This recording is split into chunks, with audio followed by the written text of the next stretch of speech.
Sir Chandrayaan 3 में भी इसका एक यूज़ हुआ था। चंद्रयान 3 जब ऊपर गया था, रोवर रोबोट करके एक रोबोट था जो वहाँ पे चाँद से अर्थ की फ़ोटो खींच के भेजा था।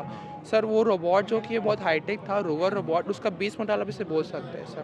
बेसिकली जो जो पिरामिड्स होते हैं, गिज़ा के पिरामिड्स, उस पिरामिड्स में सर इस टाइप के रोबोट्स को भेजा जा रहा है ताकि वो एक्सप्लोर कर सके और सीनियर को देख सके, कोई मिस्ट्रीज़ वहाँ पे जो सॉल्व करनी है। इसमें हम एआई का भी यूज़ कर सकते हैं, जिसमें सिर्फ प्रोग्राम डालना है और बाकी वो खुद से अपना चलते रहेगा। इसमें ये होगा कि पूरा मॉनिटरिंग सब डले रहेगा वो, ताकि ड्राइवर को शो होते रहते कि कहाँ कहाँ जा रहा है। इससे ये होगा कि अगर कोई दुर्घटना हुई या कुछ भी हुआ तो जो ह्यूमन है उस पर कोई इफेक्ट नहीं आएगा, सिर्फ मशीनरी पे आएगा। ये आपको डांस करके दिखाएगा और इसके आँखों पे अल्ट्रासोनिक सेंसर लगी है, जिसके माध्यम से अगर इसके सामने कोई भी चीज़ आती है तो ये सेंस करके स्टॉप हो जाएगा। बेसिकली इसका एक यूज़ है, जैसे आप देखते हैं कि कुछ कुछ पेशेंट्स रहते हैं जो एलिजिबल नहीं रहते हैं, उनके पास हाथ पैर नहीं रहते, तो उन्हें टेम्प्रेरी हाथ पैर देने के लिए हम पहले उनकी साइज़ लेंगे, फिर स्ट्रक्चर लेंगे, उस हिसाब से डॉक्टर्स जो है उसे क्रिएट करके उन्हें टेम्प्रेरी हाथ पैर देते हैं। हमने सिर्फ इसमें PLA का यूज़ किया, जो पॉलीलैक्टिक एसिड है, ये बायोडिग्रेडेबल है, यानी अगर आप इसे मिट्टी में मिलाओगे तो ये घुल जाएगा। वो लोग कुछ अदर मटेरियल यूज़ कर सकते हैं जिससे ह्यूमन्स को इफेक्ट ना हो। मिट्टी की प्रकृति को बताता है कि मिट्टी कौन सी प्रकृति की है, अम्लीय प्रकृति की है या क्षारीय प्रकृति की है। हाँ, इस पे अगर लाइट अधिक जलेगी तथा बजर भी अधिक बजेगा तो वो अम्लीय प्रकृति का होगा। अगर लाइट नहीं जली तथा बजर का आवाज़ भी नहीं आया तो वो क्षारीय प्रकृति का होगा। इससे आसानी से पता लगाया जा सकता है कौन सी मिट्टी अम्लीय प्रकृति की है, कौन सी मिट्टी क्षारीय प्रकृति की है। छत्तीसगढ़ राज्य युवा महोत्सव 2024-25 में कई सारी प्रदर्शनी लगी हुई है। उसी बीच में स्कूल शिक्षा विभाग की तरफ से यहाँ पे बच्चों द्वारा जो निर्मित कुछ चीज़ें हैं उसको लगाई गई है प्रदर्शनी के तौर पर। क्या कुछ है, ये रोबोट जैसा लग रहा है, कुछ टेक्निकल चीज़ें है, मैं पूछता हूँ। पहले तो बताओ क्या कौन से स्कूल से हो आप? हम PM श्री पंडित आडी तिवारी, आमापारा, रायपुर। अच्छा, ये जो आप लगाए हो पूरे ये क्या है ये बेसिकली? सर ये पूरा एक रोबोटिक्स है, हम लोग की क्लासेस होती है वहाँ पे, हम लोग को सिखाया जाता है कि हम लोग कैसे बनाना है और हम अपने हिसाब से कस्टमाइज़ करते हैं। बाकी कौन सी क्लास में हो? अभी मैं 10th में हो। Yes sir. ये क्या चीज़ है, इसको ज़रा सर ये बेसिकली एक क्लॉबॉट है, ये क्रेन का एक प्रोटोटाइप स्ट्रक्चर है। हमारे पास बहुत सारे एग्जांपल है, हम एक एग्जांपल यूज़ करते हैं। जैसे कि आप देख सकते हैं कि क्या होता है, माउंटेन एरियाज रहते हैं जहाँ माइनिंग चलती है, तो वहाँ पे हम लोग को ऐसी मशीनरीज की ज़रूरत पड़ती है। तो कभी कभार क्या हो जाता है, कोई दुर्घटना के चलते या तो फिर कुछ लैंडस्लाइड के चलते जो ड्राइवर रहते हैं वो बच नहीं पाते हैं, तो हम ऐसा कर सकते हैं कि वो जो ड्राइवर या जो पर्सन है वो अपना बाहर बैठ के कोई भी जगह से इसको कंट्रोल करेगा। इसमें रिमोट कंट्रोल कर। हाँ, इसमें हम AI का भी यूज़ कर सकते हैं, जिसमें सिर्फ प्रोग्राम डालना है और बाकी वो खुद से अपना चलते रहेगा। इसमें ये होगा कि पूरा मॉनिटरिंग सब डले रहेगा वो, ताकि ड्राइवर को शो होते रहते कि कहाँ कहाँ जा रहा है। इससे ये होगा कि अगर कोई दुर्घटना हुई या कुछ भी हुआ तो जो ह्यूमन है उस पर कोई इफेक्ट नहीं आएगा, सिर्फ मशीनरी पे आएगा। मतलब आर्टिफिशियल इंटेलिजेंस की मदद से इसको कंट्रोल मॉनिटर किया जा सकता है। हाँ, उससे भी किया जा सकता है, या तो फिर अगर आप चाहो तो ह्यूमन के द्वारा सिर्फ कंट्रोलर से भी कंट्रोल किया जा सकता है। इसको यहीं आप लोगों ने डिज़ाइन किया है? हाँ, हमने पूरा डिज़ाइन किया, पूरा कस्टमाइज़ हमने किया है। अच्छा, क्या इसमें क्या क्या ये रिमोट कंट्रोल, ये रिमोट वाला है? एक वैक्स का किट आता है, उसमें रिमोट कंट्रोल रहता है। हमारे पास मदरबोर्ड है इसका, यानी जो ब्रेन मान के चलिए इसका ब्रेन है। इसमें हमने पूरा प्रोग्राम डाला, ये इसके मोटर्स हैं, इससे हम वायरिंग से कनेक्ट किए। जो इसमें हमने ब्रेन जो डाला था वो इससे कनेक्ट रहेगा कि हमें कैसे यूज़ करना है। जैसे कि हमने इसमें ये किया है कि ये इससे अप जाए तो इससे अप जाएगा और ये इससे डाउन जा सकता है। इसके बेसिकली ये पूरा वर्क करता है। ये सिर्फ एक प्रोटोटाइप है, हम इसको बहुत अदर एग्जांपल्स दिए हैं जो यूज़ कर सकें हम इसको। अच्छा, ये आइडिया कैसे आया इसको बनाने का? सर बेसिकली होता क्या है, आप जैसे आपकी सोच पे निर्भर करता है आप क्या क्या बना सकते हो। तो हमने कुछ सोच के अपने हिसाब से इसको क्रिएट किया गया है पूरा। पहले कुछ और ऐसा सोच के हम अपने हिसाब से बनाते हैं। तो हमने इसको एक क्रेन के द्वारा एक प्रोटोटाइप किया, तो इस स्ट्रक्चर बनाया हमने। अच्छा, कितने दिन लगे इसको बनाने में? सर बेसिकली ये आधा घंटा से 45 मिनट। अच्छा, 30 मिनट्स टू 45 मिनट्स लगभग। इसके जो पार्ट्स वगैरह हैं इसको आप लोगों ने खुद मंगाया, इसका क्या क्या लगा है? सर बेसिकली ये एक वैक्स की किट आती है, उसमें अलग अलग मॉडल्स रहते हैं। हम चाहे तो वो मॉडल्स भी बना सकते हैं, मगर हम थोड़ी अलग सोच रख के उसको कस्टमाइज़ कर सकते हैं। तो हमने इसको पूरा डिसमेंटल करके अलग से कस्टमाइज़ किया है।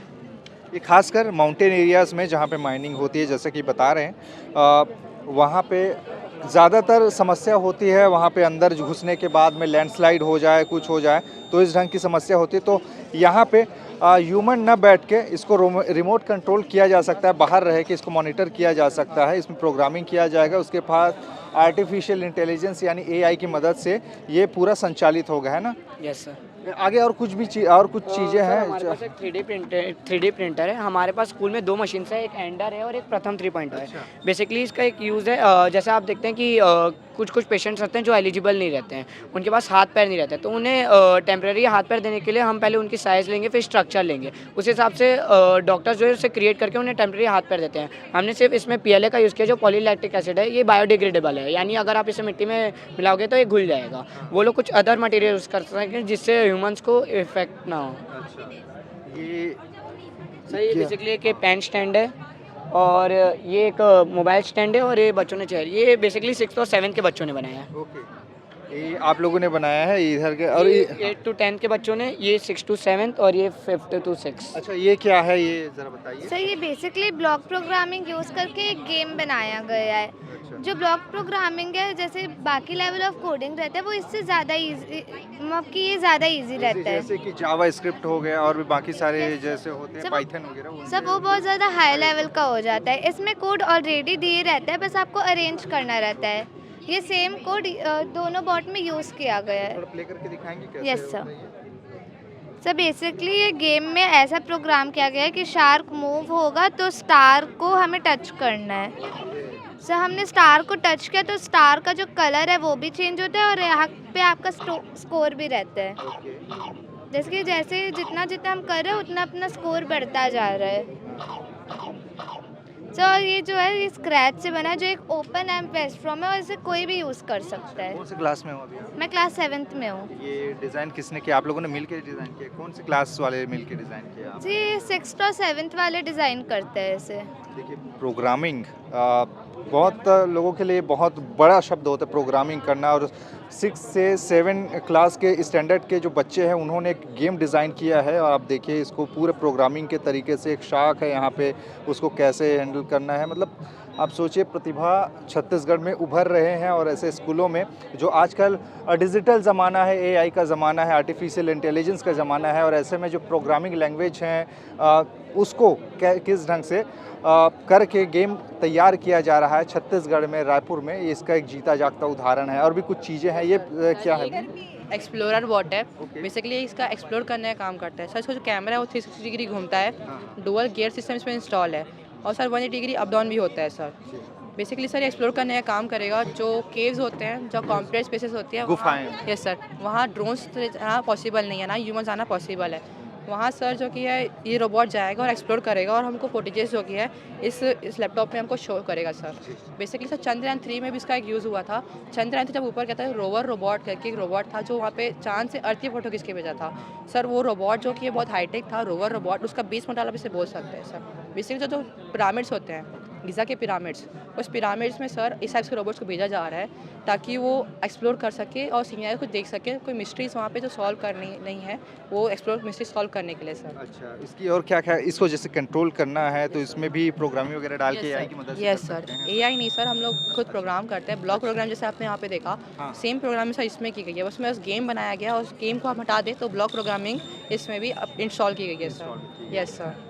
अभी कौन से क्लास में हो? Sir 10th class sir. 10th class में। Yes sir. देख रहे हैं इतने स्कूल में पढ़ने वाले बच्चे इतने सुंदर सुंदर तरीके से प्रदर्शनी बनाकर इतना अच्छे तरीके से बता रहे हैं, अलग अलग तरीके से इक्विपमेंट और भी कुछ चीज़ें। यहाँ पे मुझे ड्रोन जैसा भी दिखाई दे रहा है। यहाँ पे टीचर्स भी हैं, साथ में उनके हौसले अफजाई के लिए, स्टूडेंट की हौसला अफजाई के लिए टीचर्स भी हैं। आप लोग एक ही स्कूल से हैं? सर, ये JR दानी शासकीय JR दानी कन्या से उत्कृष्ट हिंदी विद्यालय से। एक्चुअल में ATL के तहत है, ये अटल टिंकरिंग लैब, जो कि 2016 से नीति आयोग के तहत काम कर रही है।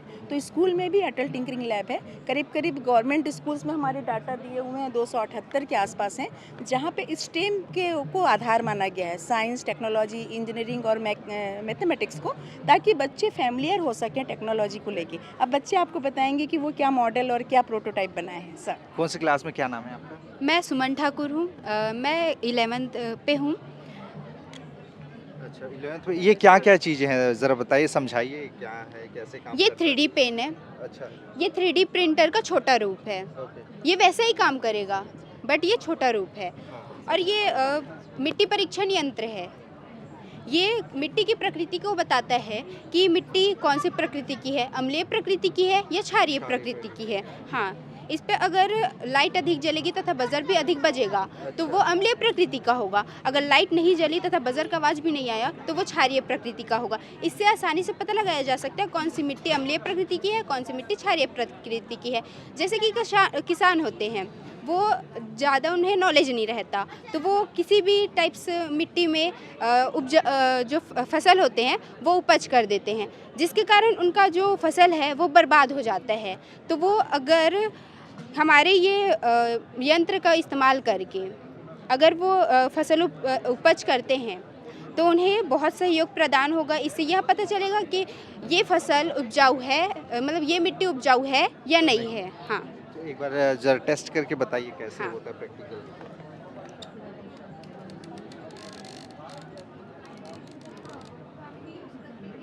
इस पे लाइट नहीं जली। इसका मतलब क्या हुआ?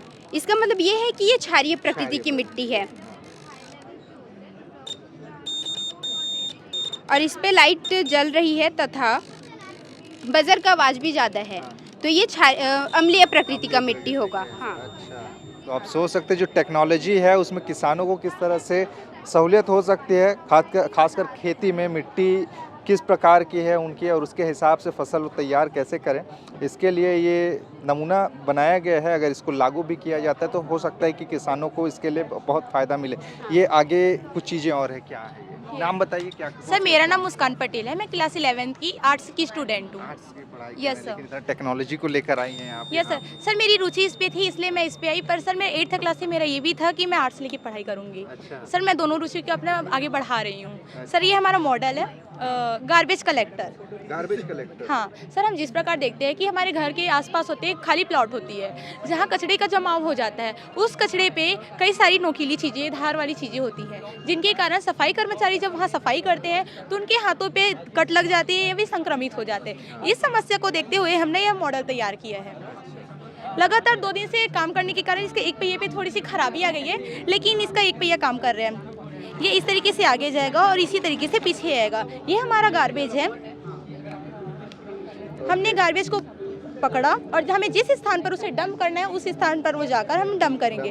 हाँ, हम इसे और मॉडिफाइड करेंगे। अभी तो हम इसे एक रिमोट की सहायता से उपयोग कर रहे हैं, लेकिन हम इसे ऑटोमेटिक करेंगे और इसमें अभी एक ही टूल्स लगा हुआ है। हम इस पर 2-3 टूल्स और लगाएंगे। जैसे हम देख पा रहे हैं कि बड़े कचरे को ही उठा पा रहा है, जो छोटे कचरे हैं वो नहीं उठा पा रहा है, तो हम ऐसा टूल्स लगाएंगे कि वो नीचे के सारे कचरे उठा ले। मेटल्स की बात रही तो हम मैग्नेट लगाएंगे कि वो सारे चिपक जाए उससे। हाँ, तो सफाई है वो अच्छे से होगी और दूसरा कर्मचारियों के लिए बहुत ज़्यादा हेल्पफुल है। और ये बाकी सब चीज़ें, और ये कुछ चीज़ें ड्रोन जैसा दिख रहा है। यस सर, ये सारे हमारे किट्स हैं जो ATL के द्वारा हमें मिला गया है। ये किट्स, ये सर ये दोनों किट हमारे मैकेनिकल किट्स हैं। जो हम देखते हैं कि मार्केट पे बड़ी बड़ी गाड़ियाँ होती है, just like tractor, truck, JCB sorry, हाँ, उसका एक ये डेमो मॉडल है। हम देख पा रहे हैं कि ये धीरे से नीचे जा रही है और धीरे से ऊपर। हम देख पाते हैं कि बिल्डिंग बनाते समय जो मजदूर होते हैं वो अपने पीठ पर, अपने सीट पर सामान ढो कर ऊपर ले जाते हैं, जिनसे उनके काफ़ी दिक्कतें होती है। अगर ये उनका उपयोग करें, अगर वो इनका उपयोग करें तो काफ़ी सहूलत होगी। और ये हमारा ट्रैक्टर है, ट्रक है। जैसे कि हम रेत देखते हैं कि रेत को वो इस तरीके से गिराता है, सेम उस तरह का ये भी कार्य करता है।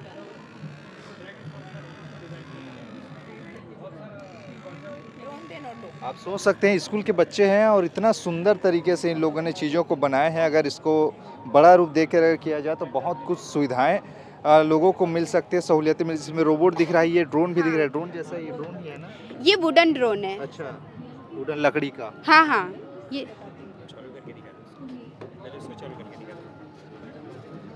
आप लोगों ने ही डिज़ाइन किया है? ये आप लोगों ने ही बनाया? नहीं सर, ये ATL स्टूडेंट के लिए नीति आयोग द्वारा फंड्स मिलते हैं, प्लस सामान भी वहीं से आते हैं। अच्छा, तो ये जो आप लोगों ने कल्पना की, आप ही लोगों ने इसको बनाया है ना? फंड तो उन्होंने दिया। हाँ। Yes sir.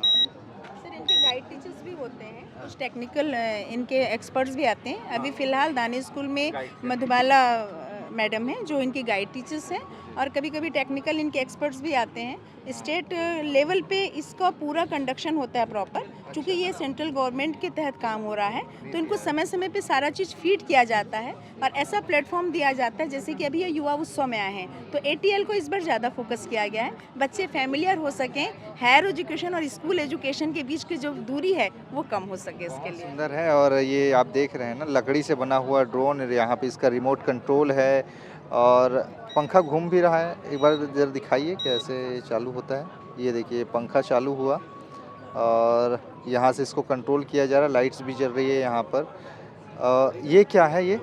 सर ये ऑटो रोबोट है, ये एक्चुअली एंटरटेनमेंट है, ये आपको डांस करके दिखाएगा और इसके आँखों पे अल्ट्रासोनिक सेंसर लगी है जिसके माध्यम से अगर इसके सामने कोई भी चीज़ आती है तो ये सेंस करके स्टॉप हो जाएगा। देखिए एक से एक आपको देखने को मिलेगा और ख़ासकर स्कूल स्तर पर बच्चों को ट्रेन करना, फैमिलियर करना टेक्नोलॉजी से, क्योंकि टेक्नोलॉजी का ज़माना है और टेक्नोलॉजी को बढ़ाने की कोशिश है। और छत्तीसगढ़ के बच्चे, रायपुर के स्कूल के बच्चे टेक्निकल चीज़ों से जुड़ रहे हैं। ये बता रही हैं कि आर्ट्स है लेकिन टेक्निकल चीज़ों में इनकी रुचि है और बहुत सुंदर प्रस्तुति। ये दानी स्कूल के बच्चे हैं। आप यहाँ पे हमने कुछ और बच्चों से आपको मुलाकात करवाया और ये हैं, और ज़रूरत है तो ऐसे शिक्षा व्यवस्था को अब सुचारू रूप से कंटिन्यू करने की, क्योंकि ज़माना टेक्नोलॉजी का है, तकनीकी का है, डिजिटल हो रहा है, हर हाथ में मोबाइल है और आने वाला समय AI का होने वाला है, आर्टिफिशियल इंटेलिजेंस का होने वाला है। और इसी को ध्यान में रखते हुए अब सरकार भी फोकस कर रही है बच्चों को उन सब चीज़ों से जोड़ा जाए, किताबी कीड़ा ही ना बनाया जाए, उनको व्यवहारिक प्रैक्टिकल चीज़ों से भी उनको जोड़ने की कोशिश हो रही है। खैर ये मॉडल देखा आपने, कैसा लगा ज़रूर बताइएगा, क्योंकि बच्चों का प्रयास है और प्रयास बहुत अच्छा है। खबरें और बेज इसके लिए बने रेट है छत्तीसगढ़ के साथ।